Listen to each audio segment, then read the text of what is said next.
I mean, did you think this thing was over? It's not over till it's over. I mean, The Boston Celtics crumbled at the last hurdle of the Miami Heat.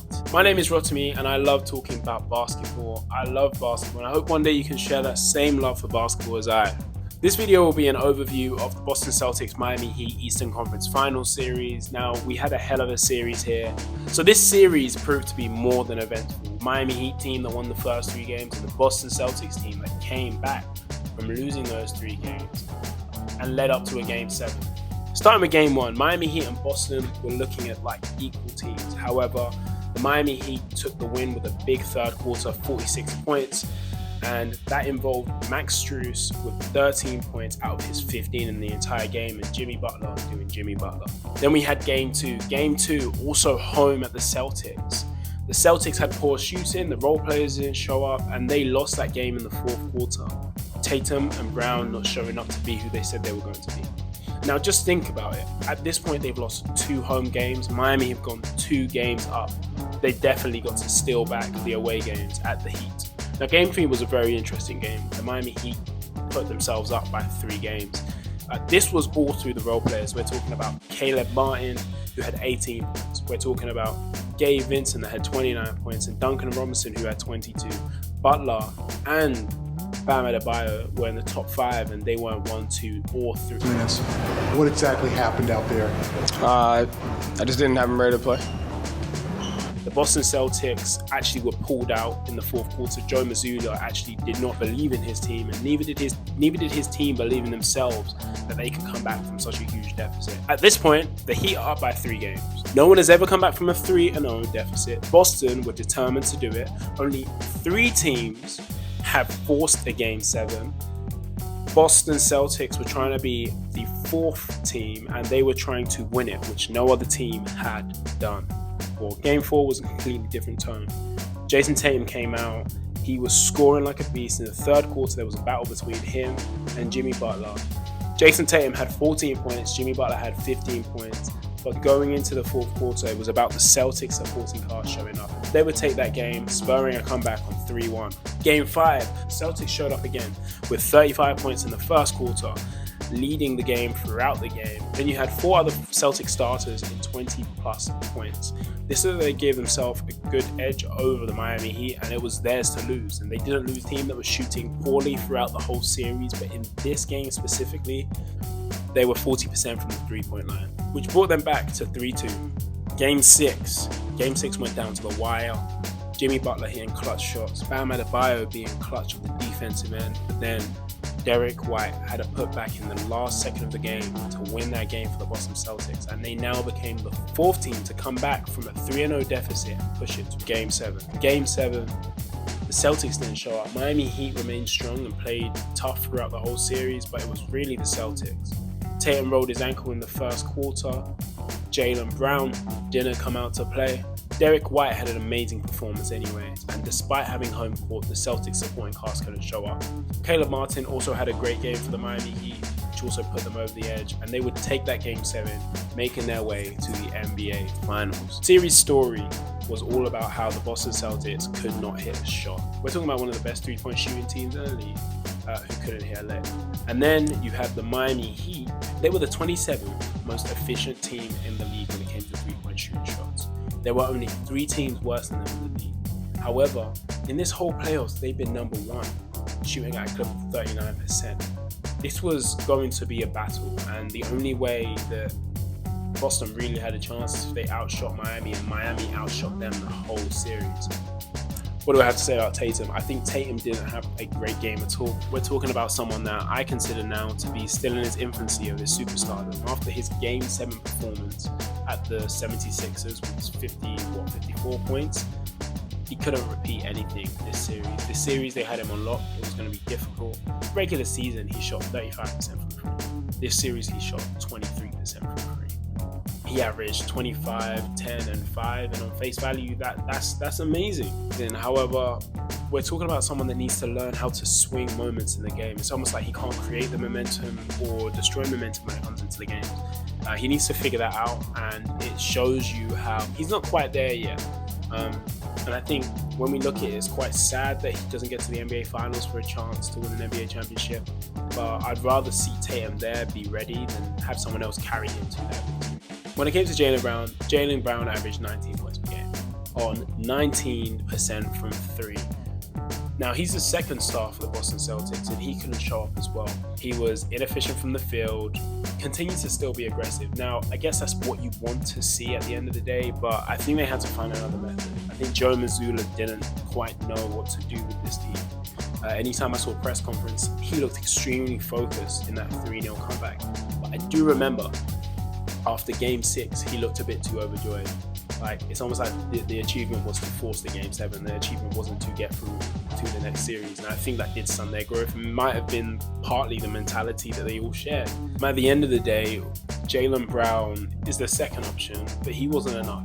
He wasn't the right guy to turn the tide. And Derek White might have been the most consistent and the best player for the Boston Celtics that whole series. There was a Malcolm Brogdon injury. I'm sure if Malcolm Brogdon was on the court, he would have been great for them too. But the guy that many consider to have a huge effect on the game that doesn't appear on the stat sheet.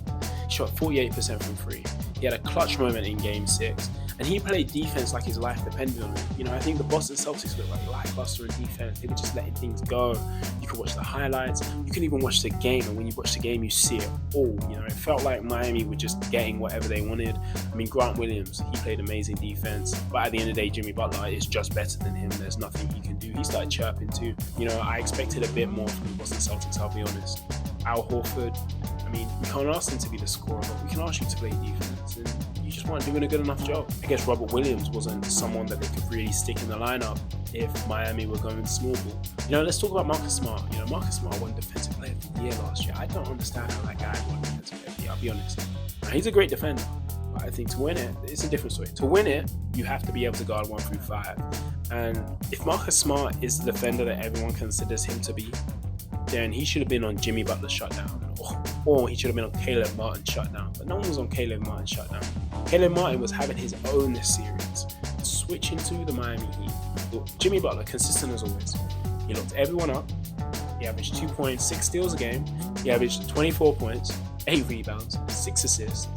And he showed up to every single game. He switched on. He's the type of player that is affecting the game in all ways. I feel like Miami is a very hustle-orientated team, right?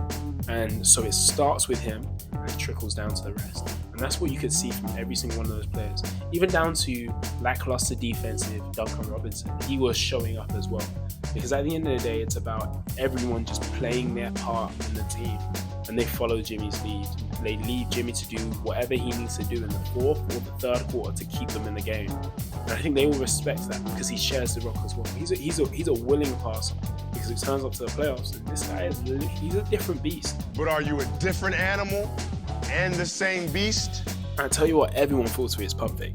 I think Eric Spoelstra is another genius, and when it came to the offense, obviously the scoring might have ran through Jimmy Butler, but if they needed to create any other scoring options, Bam Adebayo was there. Bam Adebayo did not turn up on the stat sheet as the scorer, but he did turn up on the stat sheet as the passer. He was affecting the game when necessary. He was doing it on the defensive end and the offensive end when it came to screening the ball, when it came to grabbing rebounds. That's a hustler right there. And Eric Spoelstra found a way to keep him involved in the offense without directly giving him the ball to score. And then we come to the undrafted members of the team, Gabe Vincent, Caleb Martin, and Duncan Robinson. First of all, first things I have to say is being undrafted doesn't make you any less of a player, but it shows you how Miami's front office find great basketball players. They find the diamonds in the rough. Caleb Martin showed up for the team. He was playing power forward at the 6'5" position. In Game 7, he had 19 points. He was instrumental in their Game 3 win. He shot 60% from the field. We're talking about someone that was playing both ends. Not only did he shoot well, playing defense when necessary. What's very interesting about Caleb Martin is he was cut from the Charlotte Hornets 2 years ago. And now he's looking like the second best scoring option on a team that's going to the NBA Finals. And then when we're talking about Duncan Robinson's shoot, it felt like the guy didn't exist this whole season. but he turned up 48% from free. He was extremely solid and he made threes when he needed to make. He's got an amazing two-man game with Bam Adebayo as well, where Bam's going to find him on cuts. Apparently, Duncan Robinson can cut now. He's going to find him on cuts and he's going to find him at the three-point line. Duncan Robinson's job is very simple because they know he can't play defense. So it's his job to help generate offense and just make shots. Gabe Vincent, my Nigerian guy, bro. Gabe Vincent is different. Gabe Vincent has in game 3, 29-point performance, but he's a solid shooter. He was shooting 50% from the three-point line. He's someone that definitely helped Miami look like a threat from the perimeter. I believe Eric Spoelstra's system was that they should take as many shots as they can, as many shots as humanly possible, and they kept doing that. They kept shooting with confidence. So you have Gabe Vincent with 51% from the three-point line, and then you have Duncan Robinson from 48% of the three-point line. And those are two threats that they have to guard. Caleb Martin's having a good shooting day. You have to guard him. Jimmy Butler's a threat from the perimeter line. You have to guard him. Now, Bam isn't going to shoot any threes, but if you let Bam on the inside, it is a bucket if you just leave it too open. It was a great plan by Eric Spoelstra to have these boys shooting. I can't lie, I think Miami Heat really proved themselves and showed that they're the strongest team in the East, especially after going through the Celtics and going through the Bucks. My opinion on this whole series, I think it was a very entertaining series, going to 7 games. Jayson, Tatum. I think it's evident now to basketball fans that we might have given him a bit too much praise because we know what he can achieve. It's can he achieve it on a consistent level, and it's when it matters. It's not about it just won game 7, but this whole series you were poor from the field. I can imagine maybe he was going to potentially have an amazing game in game 7 if he didn't roll his ankle, but they shouldn't have been in a 3-0 deficit in the first place. Jaylen Brown, he needs to perform when necessary. You guys are meant to head up the team, and I guess you are still young superstars, and only time will tell whether or not they will do what's necessary to bring their team and Boston an NBA championship. The Miami Heat, however, an extremely well coached team going into the NBA Finals against the Denver Nuggets.